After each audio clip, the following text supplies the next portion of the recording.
Good evening from Holland in the case of Joshua Barrie and from sunny Glasgow, or not so sunny Glasgow. In my case, here at the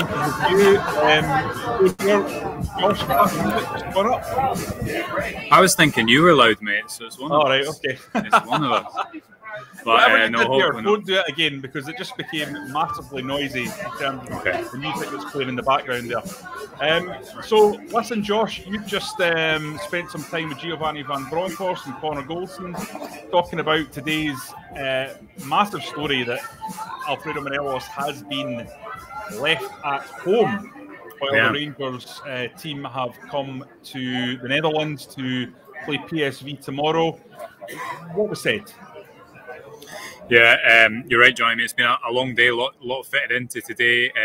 Obviously, at the start of it, we expected a rather routine, day before a European game. It quickly transpired that Morelos was going to be left at home, and he's such a big story, as everyone knows.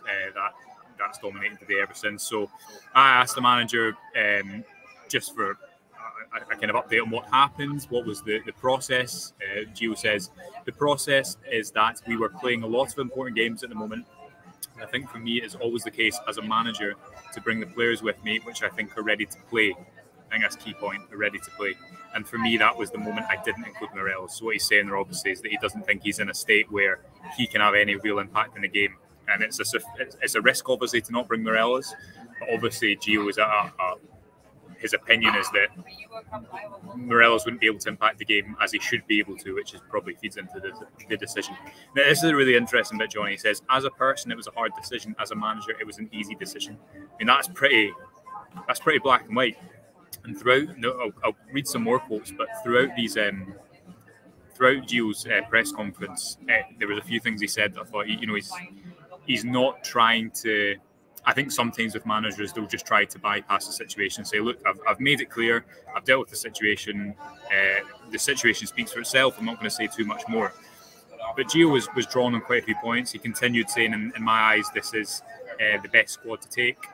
I said, is this something that's going to continue into the weekend? Obviously, Rangers welcome Ross County at the weekend. And he said, I think we wait and see what happens. The biggest factor is that is Alfredo himself. We have to see how the coming days and weeks go. I think that's saying it's in the players' hands. Asked if Morelos will leave this window. I think he has to show me he wants to play for Rangers. I know he wants to play, but to play for Rangers, you need to have a certain level mentally and physically. And at the moment, I think he's not ready to play. I mean, that's pretty stark, Johnny. He doesn't. Yeah. He makes his point, puts it that way. It's not just a case of, and later on in the press conference, he was asked, was it the red card that provoked this decision, or this is something that's built up over a long period of time? And he said that the latter. This is, I guess, a culmination of situations. So. That's a brief bringing you up to speed. There was other things Gio said. He said there's no negative impact on the group. Of course, you could do without a situation like this before a game, but that's what happens. Connor Goldson, relatively similar, saying one of Rangers' biggest assets is a fit and firing buff, in his words. So yeah, lots to dig into it and lots to discuss, of course. And Giovanni van Bronckhorst was also keen to point out that it was his decision, that it wasn't, the players that had made this decision. It was something that he'd come to on his own, but he had spoken to the leadership group about it. Yeah, so he said he made the decision himself. I'll read you the full quote. No, I made the decision myself. Of course, we have a leadership group, and I speak to the leadership group quite often to talk about many things. I always keep in contact with them. Reading between the lines, Johnny, I think what that means is, as he said later at the press conference, this is something that is built up. And obviously, perhaps with certain players, Van Bronckhorst has asked for their opinion, or they've been discussing it in general, as I imagine goes on all the time with the leadership group behind the scenes at football club. But yeah, very much Van Bronckhorst's decision. He was keen to reaffirm that. Yeah, absolutely. So, Joshua, in terms of his overall demeanour, what did you make of it? Because, as you say, he answered a lot of questions. He didn't just take one question and move on. He stood up and was allowed himself to be interrogated, essentially. So what did that tell you about his position on this and how confident he is in the decision that he's taken? I'm just laughing, Johnny, because honestly, everywhere you look in the Netherlands, there's just bikes and bikes and bikes, and you have to keep. Is this a surprise to you? Is this a surprise to you? It's not a surprise, but I keep walking across the roads and looking out for cars, and instead, it's a bike that I need to watch out. It's a famously flat country. Yeah, no, it's a lovely city. Johnny, what was the question? I was distracted by the bike. I'm sorry. Josh, I've completely forgotten. I don't. Okay. What was the demeanor?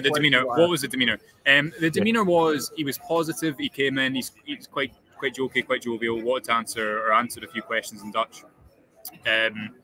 Listen, the thing is that there's been a lot of discussion about this today. Have the club done the right thing? And ultimately, it's the manager's decision. And we've had a lot of reporting on this throughout the day. But this is a big story. You know, you can't get away from the fact that this is Rangers. Let's say on his day, I think Morelos is Rangers' best player in European competitions. Certainly the most effective. And this is Rangers' biggest, monetary-wise, aside from the Europa League final. This is what Rangers have been building towards ever since Morelos got to the club, and before that and after. And he's not involved in this game because of what the manager deems is that he's not ready. This is a huge story, and obviously the fallout of such as it deserves a lot of kind of analysis over it. I think it can go one of two ways. I think hopefully a situation like this, as you were speaking about Derek earlier, numerous managers have had different things to deal with Morelos. He's a bit of a maverick. I think Gerrard was quoted as saying that. What Gio will be hoping, I'm sure, is that this gives him a kick up the backside and makes him realise, look, he's 26, he's not young anymore, he's coming into the prime of his career. He needs to be that fit and fire in Buffalo that Connor Goldson speaks about if he wants to have the best possible career. There's the other side of it as well, which is the fact that I don't think he's in as the manager says himself, maybe the physical state he's in, or because he's not had many games.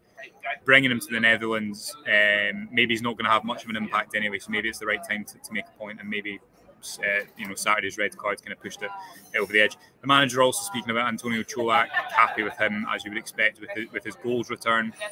But then it leaves again Rangers relatively short in the forward areas. We've got an injury update as well. Glenn Kamara's back in the squad. He's travelled. Ben Davies will hopefully join the next week in training. He's not travelled. Kamara, Roof and John Suter didn't travel. No mention for Phil Hollander, but we know that's a longer term thing anyway. So, and Philip Hollander and Kemar Roof sound like they're going to be a little bit long. John Suter and Kemar Roof sound like they're going to be a little bit longer than maybe we thought. Yeah. And all of a sudden you're looking at the next centre back on the bench tomorrow behind James Sands and Connor Goldson is Leon King, isn't it? So in certain areas, Rangers are a little bit light. Although obviously Leon King, a really highly rated young prospect who is now very much a first team member. But you look at Antonio Čolak up front. Van Bronckhorst doesn't really want to be in a situation where he's only got one number 9 he can rely on. There's I was asking about Morelos in particular, so I'm sure at the weekend there'll be more of a opportunity to ask about Lovelace, or will Tillman play up front if he needs to. But yeah, it feels like obviously it's a significant day because Rangers could get into the Champions League tomorrow. But all of this added onto it just adds, I guess, a lot of drama into it on the eve of such a big game. Yeah, absolutely. In terms of Goldson, Josh, I mean, it's obviously difficult for him to come out and be very frank, but he's had a history of kind of being open and honest. I think that when Derek sat down with him in Portugal, it was a cracking interview that Derek did. I think it was 8 or 9 minutes, and it was just gold from beginning to end. We know that he had the infamous interview with Premier Sports after the Hibs game, where he talked about not having the same hunger after the 55 season. I think it's something that a lot of people thought was a little bit strange to hear, but I mean, he was certainly honest about the performance in that game. What did you pick up from him? I know we've discussed kind of basically what he said, but in terms of his body language, how he came across, was he as open as Giovanni van Bronckhorst, or was he more looking to shut down the conversation and move it to PSV? A little bit, which you'd expect. Goldson always comes across as quite a focused individual, but equally he's quite frank and open and happy to speak. I'll read you some of his quotes. I've got them here in front of me, Johnny.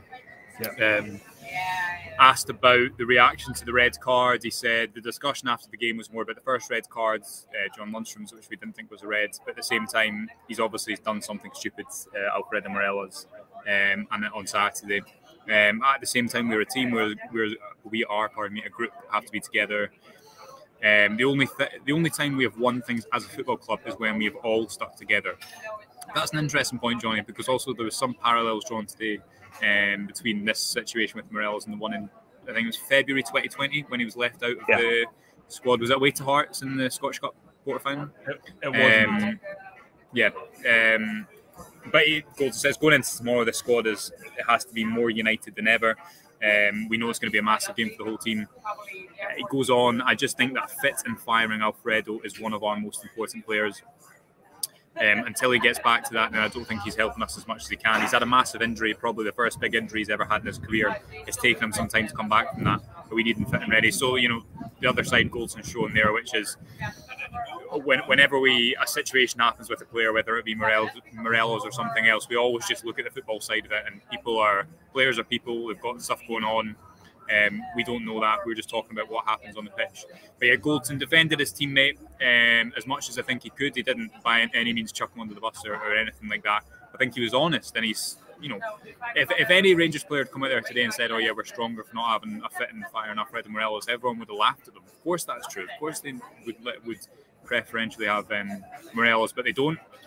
And the focus now obviously is on, can they go and do it tomorrow? I think it'll be the same starting 11, Johnny. That started at home last week, probably, with Tom Lawrence next to Tillman in there. So, I think Goldson probably said as much as you could expect him to say, defending his teammate, but also admitting that he'd, of course, rather have him there at the top end of the pitch. Yeah, would you expect Fashion Sakala to come in tomorrow night, mate? I mean, you need to have options on the bench in case there's an injury to Cholak, God forbid, at the moment, given the lack of depth in there. But games need to be changed with 20 minutes to go. I mean, if you don't have options, you're snooker as a manager. And we know Gio can change things and has a propensity to make the kind of substitutions that can affect games. So how do you see that panning out? Does Sakala move up in the sort of rankings? Well, the thing is, last season, he didn't really play in the middle when Rangers had no striker. Obviously, Van Bronckhorst likes this kind of physical focal point he can play into, and that's why Joe Rebo, when Morelos and Roof got injured at the tail end of last season, moved into that false nine position. So I wouldn't be surprised, therefore, if Rangers' backup option maybe is Tillman, given he's good with his back to goal. He's natural in that area of the pitch. That's kind of the area of the pitch he's occupying anyway, and getting the ball into feet, obviously, in a different way. But Cholak, so far, has had obviously no injury concerns and has played every minute. Looks like a really fit individual. I think that's all the noises that come out of Ibrox, the kind of ultimate professional. So you just have to hope that isn't the case. You never know. Maybe Van Bronckhorst will pull something out the hat tomorrow. Myself and Derek were speaking about this morning. As I say, I'm kind of the opinion that he might just pick the same team as last week. But what he likes to adapt game to game, and the famous thing from last season's road to Seville was Gio looking at the opposition in the first leg, and there was that one moment where he talked about understanding a team better when he faces them. And that seemed to be the case on quite a few occasions. So maybe there is something he's seen last week that he's thought, I'm going to do something different. I'm going to play a player in a different position. It's going to be intriguing. It's going to be a hard game because you forget PSV are such a good team, and I think some of the reaction last week probably didn't take that into consideration. When you look at Cody Gakpo, I was speaking to some journalists from the Netherlands today who were saying they think it'll be his last game before he goes to Manchester United. Sangare at the base of midfield will probably walk into one of the top midfields in Europe within the next season or two. This is a top team, and if Rangers want to go through it, and they can go through, parallels obviously drawn with Dortmund, but if they want to go through, they need everyone to be at the top of their game. They'll need a little bit of luck, just as they did with Dortmund. You think of that early header that I think the Zagadou missed a clear header, or Akanji, one of the defenders. They need a little bit of luck, but they'll need to play their absolute top. But they've done it before in Europe. If we're coming on this video tomorrow night, Johnny, and Rangers have went and done it, I don't think anyone will be that surprised. Surprised to a degree, but not surprised that is of course a possibility. This is the type of game that in many ways has suited Rangers, punching upwards in Europe, defying expectation, being the underdog.